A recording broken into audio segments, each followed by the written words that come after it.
not be corrupt. Don't agree to take a bribe or to ask for a bribe. Don't do it. I have never taken a bribe from anybody.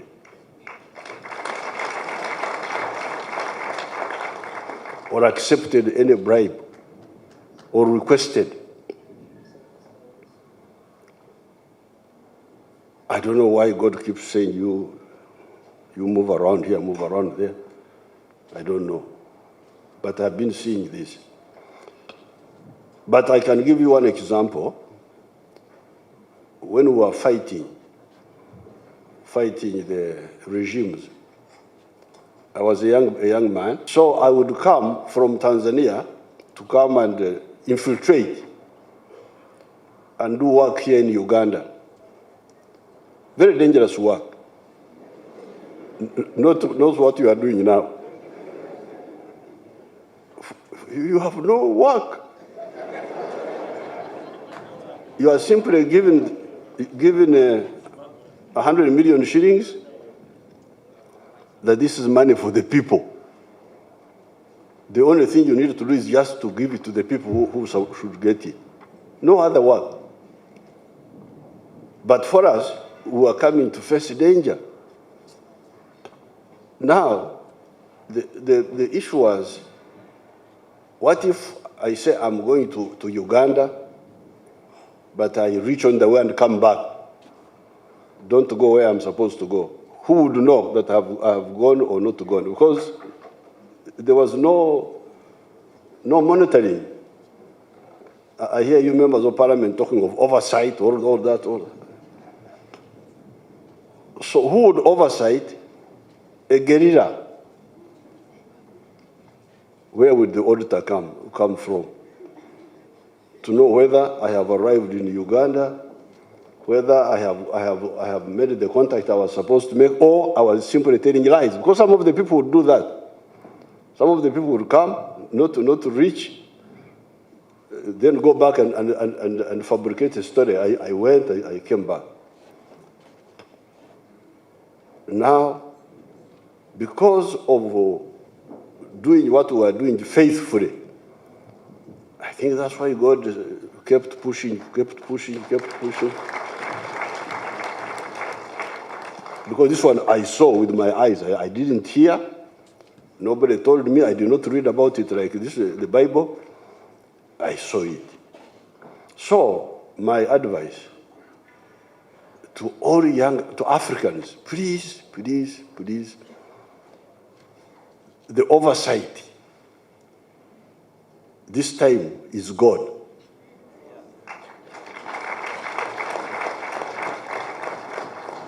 It is not a committee, it is not this chairperson, no. God himself is the one who is oversighting you. Please don't ruin your chances. I have seen people ruining their chances with my eyes in the last 60 years. Because I'm glad some of the people are here, like Mzee Roka Sisi is there, some of the leaders. When you hear that our independence leaders, they were all young people. There was nobody I don't think there was anybody who was 50. Maybe Mzee Kenyatta. Mzee Kenyatta was the only one who was 50, I think, by that time. All the others were in their 30s, 20s. Nechon died recently, he was 28. Kakonge was 26. They were all young people at independence, 1962. So what could happen that even Idi Amin was a young man? But why would these young people really mess themselves up so much and mess the country also the way they did? Mutesa was 39. They were all young people. But what the preacher was saying, those beatitudes, be humble. And our guest speaker, the message of the preacher was very good.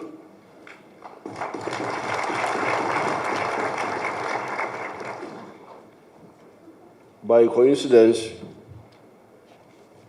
he started on the head of the subject when I had actually been told by God to speak about the bottom of the problem.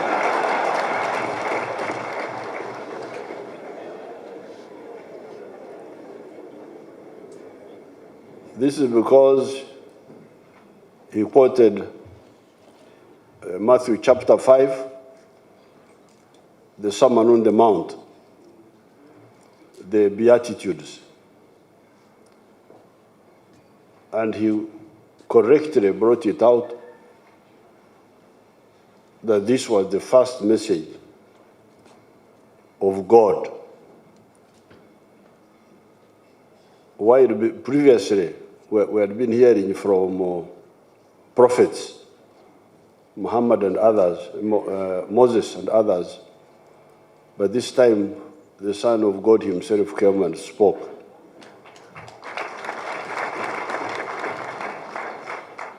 So I really congratulate him, and I want to encourage him to put in a booklet form that lecture, that preaching. If you can write it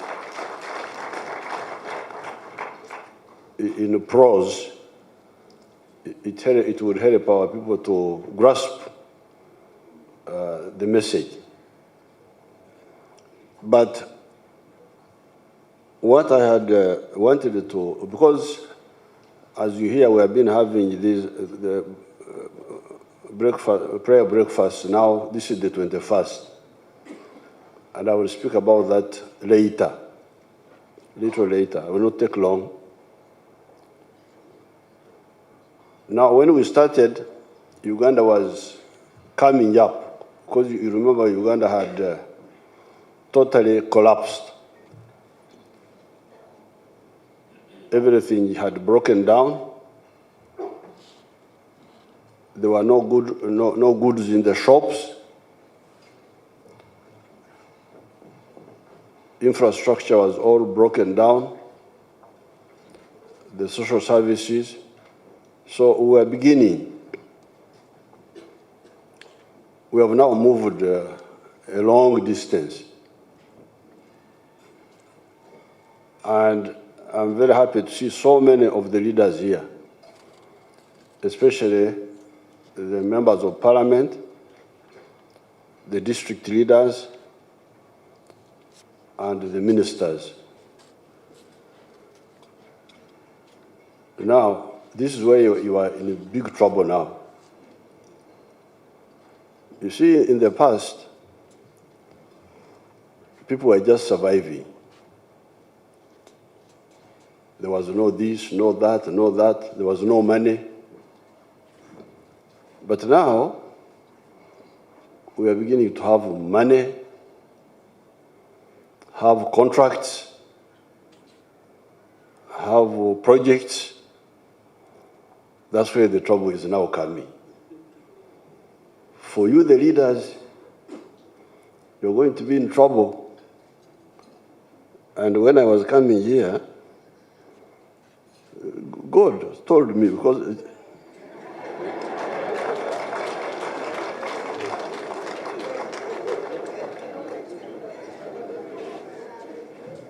he said, you go and tell these leaders about Luke chapter 16, verses 10 to 12. He that is faithful in that which is least is faithful also in much.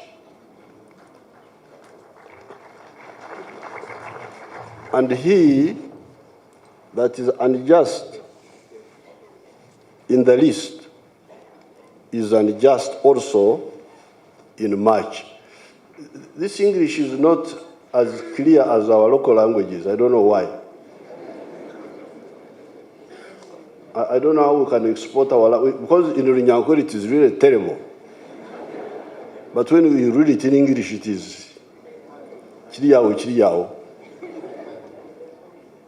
Because in Runyankore it says, Korukuba omwesigwa mu bike noba omwesigwa mu bihango. It is very direct, very much stronger somehow than the way it is in English here.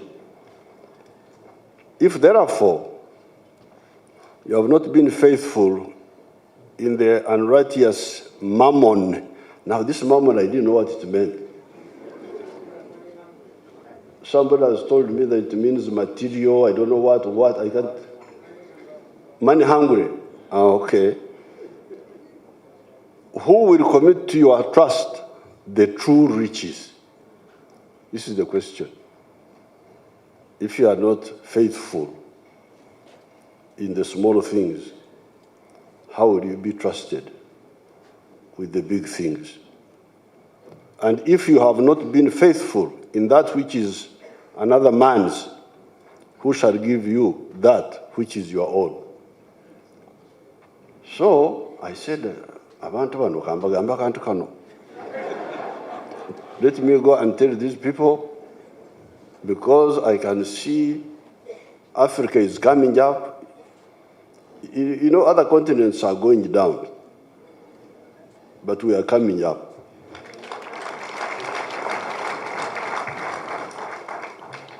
But in this coming up, there are a lot of temptations for the leaders. So you are in trouble. So I thought I should come and tell you this. This I got from God. I didn't. Because I had not thought what, then as I was, what will I tell these people? Then God,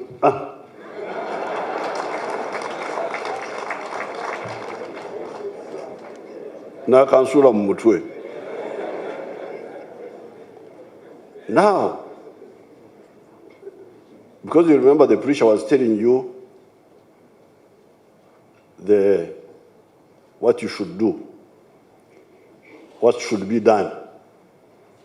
Now here, from the end, I'm telling you what will happen if you don't do. That's why I think that this was really God's packaging. Because the preacher started with what should be done. Blessed are the meek, for they will inherit the kingdom of heaven, and so on. But this one now is the punishment. If you don't do, this is what will happen. Mbanchari yao.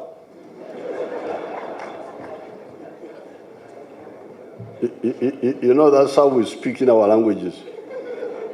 Because Africans are never in a hurry. That's why they have survived all these problems. Because that's how they speak. Mbanchari yao. As if you had no plan to do anything else.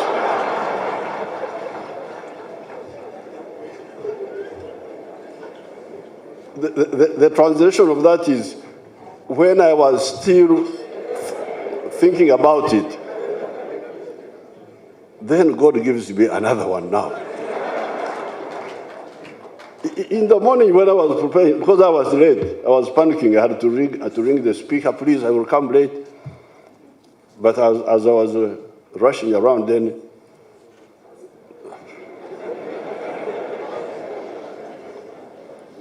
so,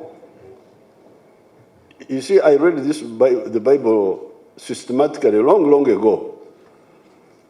And I have not had time to read it systematically again for a long time. But somehow, the computer,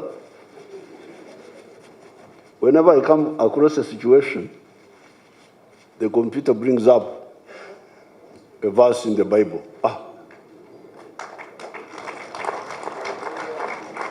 And I normally don't know where those verses are. But these days, the computer has made the work very easy. So what I do, I tell my PPS, I don't know whether she's religious or what, I don't know. But she knows how to use the computer. So I say, you get me this verse. You can go in the computer and then the computer will tell you where the verse is. So,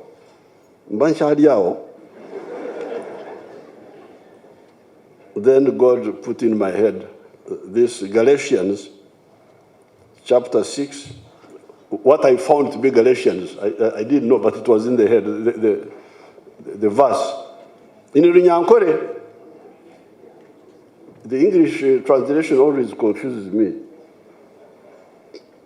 Galatians chapter 6, verses 7 to 9.